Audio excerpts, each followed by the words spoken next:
Hey guys, welcome back to Deepak's Daily Reading, and I've just finished reading the book Triggers by Marshall Goldsmith about how to create lasting behavioral change. So really great book, and there's lots of takeaways from it, so I'm going to try and go through them as best as I can. So the first thing that I quite like is don't sacrifice the future on the altar of today. So what that means is we can get very comfortable with the status quo once you achieve a certain level of proficiency, competency in what you're doing.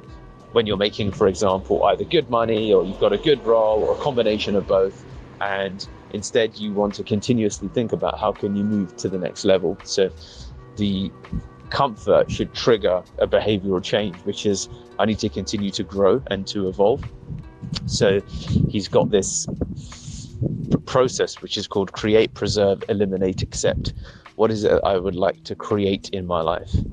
What is it that I would like? So something that I would like to create in my life is building a beautiful home in Italy and having our home fused with a wellness retreat and building a 7-figure company. I would like to preserve the relationships that I have with the team leaders at Pearl Lemon. I think it's quite healthy and good, and I would like to preserve my wonderful relationship with Daniela. I would like to eliminate my takeaway habit because I still eat more takeaway than I would like. Going to Italy is in large part going to improve that anyway.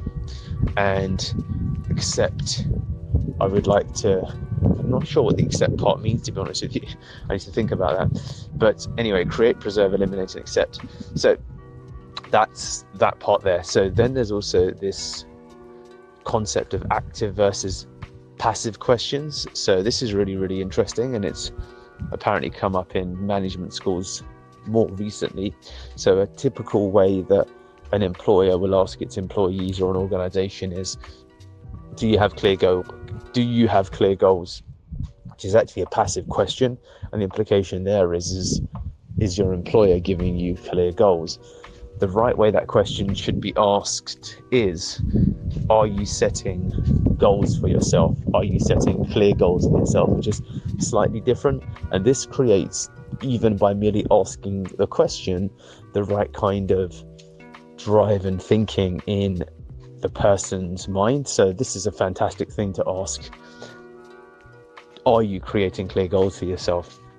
And again, it relates to managing oneself, being the CEO of your own role, which I read about by Peter Drucker. So I think that's really good. So asking yourself active questions instead of passive questions will help you get better pretty much at almost anything. So a good example that I could think of is, Deepak, what did you do to make Daniela laugh today? What did you do to make Daniela feel loved today? So laughed and loved could be two criteria. What did you do? And then you can further it even still. So I'm going to build an active questions checklist, and you can grade yourself at the end of each day. And the question could start with, did I do my best to? Did I do my best to make Daniela happy today? Did I do my best to stroke my cat Jenny, make my cat Jenny feel happy today? Did I do my best to learn something new today? Did I do my best to, etc., etc.? So you need to think about the standard daily things you want to ask, and then you can just grade yourself at the end of each day. So I'm going to set up some questions for myself today. So I'm going to start that in my plans and wins diary and put it at the back, I think, but to be honest with you, this might be something that's better kept on email or written. I need to think about how to do that. But anyway, daily questions that you can ask yourself are a kind of commitment device. So it commits you to an act, because you have to grade yourself, and if you're doing crap, you're doing crap, and at some point, hopefully, you either take it off the list because it's clearly not important to you, or you look at your crap scores and think, wow, I really need to improve that. And that's where you can get into commitment device stacking. So multiple commitment devices, setting alarm clocks, posting status updates, sharing with friends and family, posting in a public forum. And the more that you can engage in commitment devices, your general higher level of return. So everyone's got, for example, midterm goals, long-term goals. Then you can of course have your 24-hour goals daily that reset every day, and that's with the active questions list. I just like the phrasing of that question, did I do my best too? And then you can have someone check in on you potentially. So I'm thinking about who I can ask that. I'm actually thinking of asking my brother because he lives on WhatsApp. So then you have got this concept of the empty boat. It's a story from I think Chinese philosopher Zen Zhao, or something to that effect, where a boatman gets pissed off, annoyed with another boat that's in the middle, and he's complaining, saying, hey, get out of my way. And then he says, hey, you're going to barge my boat. And he does barge his boat, and he gets super angry and jumps onto the boat and discovers that the boat's empty. There's no captain on it. So the empty boat philosophy is that we often get mad at the way that other people behave, but we've got to remind ourselves that they're not behaving that way specifically to displease you. They behave that way because they behave that way, and that's not something you should be mad with. So people are who they are, and they're that way with everyone as well. And this can apply to many things. Bad things happen, accidents happen, unfairness happens, and you should not engage in any type of negative retort or response, because really there's no driver here. So don't get mad at them. It's not personal, it's just business.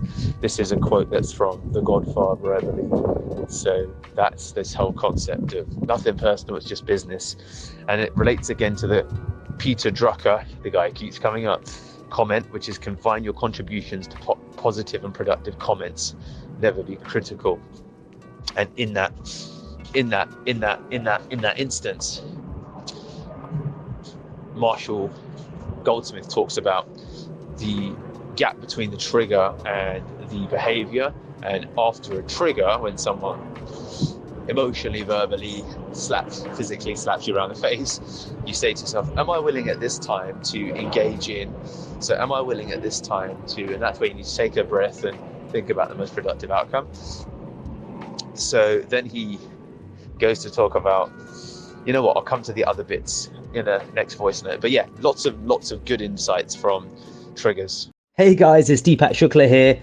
I am huge on listening to books on Audible. So if you're interested in getting all of the insights as I discover them through the course of all the books I read, please do comment, like, and of course subscribe so that you get notified every time we release a video. Thank you so much, and I hope to hear from you soon.